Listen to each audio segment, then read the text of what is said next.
Makanya saya lagi mau bilang bahwa ada beberapa hal yang di dalam tubuh saya mau tahu kira-kira itu. Salah satu contoh kita saya punya literasi dulu ya. Karena sekolahan sini sama sekolahan kakak kalau masalah kan literasi, ya kan? Nah, SMK ntar ya, SMA dulu.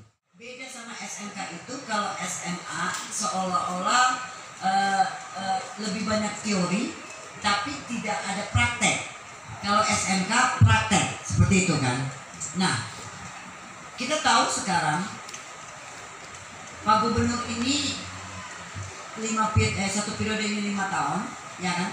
Salah satu itu yang pergumulan beliau belum terpecahkan, itu salah satu adalah tentang sumber daya manusia.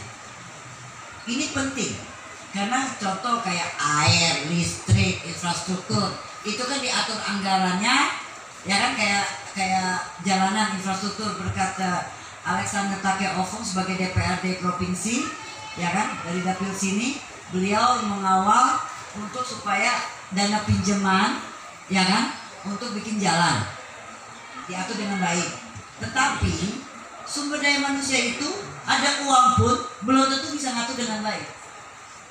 Nah, siapa yang menjadi, ya kan, tanggung jawab utama, ujung tombaknya daripada NTT? Kalau menurut saya adalah para guru-guru dan sekolah dengan siswa ini. Oke. Karena contoh, prime movernya Pak Gubernur itu adalah pariwisata. Oke. Di Labuan Bajo sekarang aja contoh, ada 16 hotel bintang 5 yang lagi bangun. Oke. Lalu pertanyaan saya adalah sebagai ketua PKK, apakah nanti itu hotel-hotel bintang 5 yang dibangun, yang bekerja di dalam situ, ya kan, adalah dari NTT? Jangan sampai kita bangun-bangun, tapi kita udah koyok-koyok orang invest, tapi yang bekerja itu adalah orang dari luar. Terus ngapain kami balik? Gitu loh, ya kan? Nah, berarti sumber daya manusia itu menurut saya sebagai ketua PKK itu sangat penting sekali yang harus diutamakan. Contoh lagi, ya kan? Program kita ini adalah pariwisata, menjadi prime mover. Kenapa pariwisata? Oke, karena pariwisata itu mengangkat seluruhnya. SDM dibutuhkan, oke? Tenun dibutuhkan, keong dibutuhkan, ikan dibutuhkan, ya kan? Jagung putih dibutuhkan, apa dibutuhkan, dan terangkat oleh pariwisata. Karena orang datang kan bukan hanya foto alam saja, dia mau makan. Makanan kalian apa? Yang nyiapin standar dapat gak? Lalu dia datang itu kan pasti otomatis dia nginap. SDM kita mampu tidak untuk melayani? Orang bule yang bisa bahasa Indonesia, lu langsung melayani pakai bahasa Lembata, kan gitu. Jadi ini yang menjadi harus dipikirkan, dan ini tupoksinya masing-masing harus dikerjakan. Khusus untuk SMA, tantangan kita ini sekarang, oke, makin hari ini homeschooling sudah makin ganas kalau di daerah kami di nasional.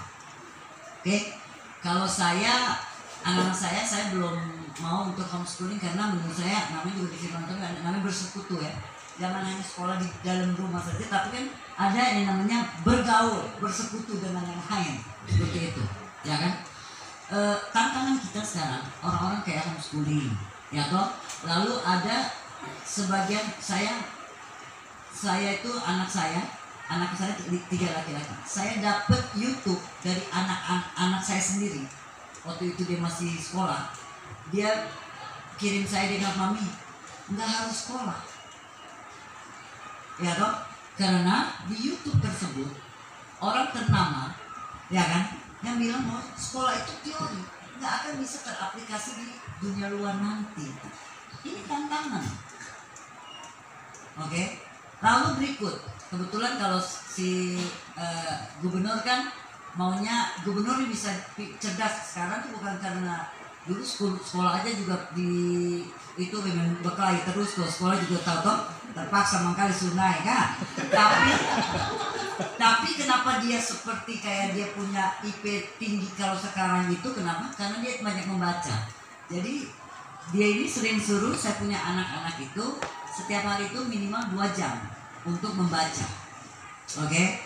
Baca apa saja, buku apa saja, yang penting harus membaca. Ya, karena dengan membaca otomatis pengetahuan kan itu jendela ya untuk pengetahuan seluruh.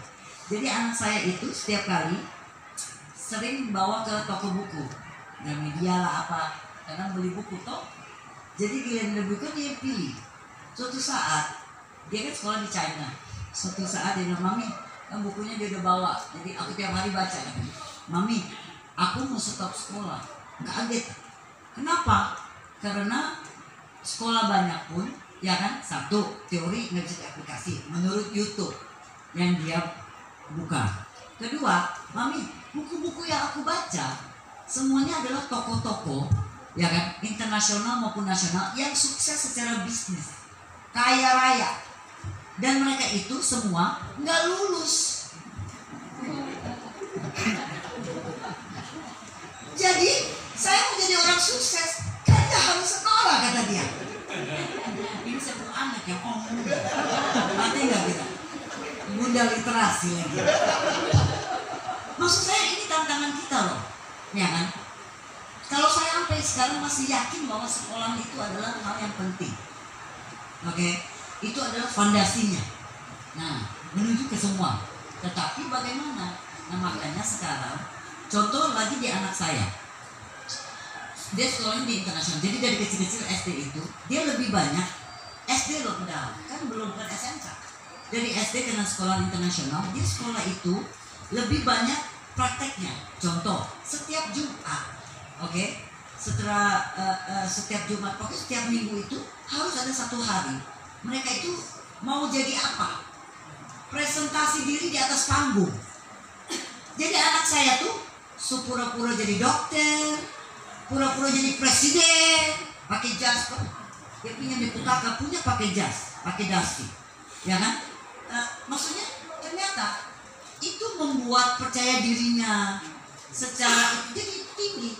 Otomatis karena dia percaya diri, kayak contoh, saya ini nggak ngerti apa-apa, tapi karena saya sekarang udah menjadi seseorang di masyarakat, sehingga saya harus membekal banyak hal, gitu loh. Otomatis saya baca jadinya untuk itu. Nah, maksud saya kalau cuma teori-teori aja agak berat, kakak. Ini mohon maaf, jujur ya, kalau mau omong kosong, ini saya belajar tentang segala-segalanya. Tapi giliran saya aplikasi ke dunia nyata sekarang, agaknya sekian persen aja. Tapi sebenarnya pendidikan itu membuat saya bisa lebih tutur kata lebih bagus, cara bicaranya, ya kan, dan bla bla blanya, gitu loh. Makanya harus seiring dengan praktek, Kak. Oke. Nah, permasalahannya seringkali juga guru, maaf ya guru-guru ya, gurunya itu kurang-kurang. Oke. Contoh, ada sebagian belajar tentang di SMK itu juga ada belajar akuntansi. Ini ya, kemarin di awal tuh salah satu yang saya bicara di depan guru-guru dan siswa. Akuntansi. Kakak, di perusahaan saya di Jakarta, saya tidak pakai lagi yang namanya orang yang akuntan. Di perusahaan saya pakai apa? Saya pakai program yang sudah memang menjadi, saya tinggal ketik masuk, dia sudah langsung sendiri posting. Tapi sedangkan kita di sekolahan masih diajarinya hanya sebatas akuntansi toh. Nanti dia mencari kerjaan ini takutnya susah. Tapi bagaimana guru-guru ini, ya kan, tambahin ilmu lagi, mengajarkan basic akuntansinya dia udah ngerti. Bagaimana caranya supaya dia bisa membuat program akuntansi. Yang dia jual adalah programnya. Begitu.